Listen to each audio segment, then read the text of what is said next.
What if Tommy got a call saying he had 24 hours to prepare for Augusta National, the most famous golf course in the world, where legends are made every April?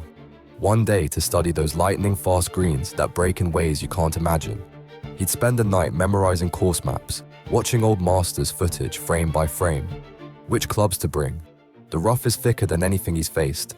Those greens run at 13 on the stimp meter. Missed by an inch, you're off the green.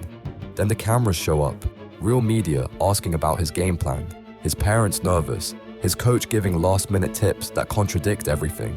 Standing on the first tee where Tiger and Jack once stood, the pressure could crush him or forge him into something stronger. Some junior golfers never recover from moments this big.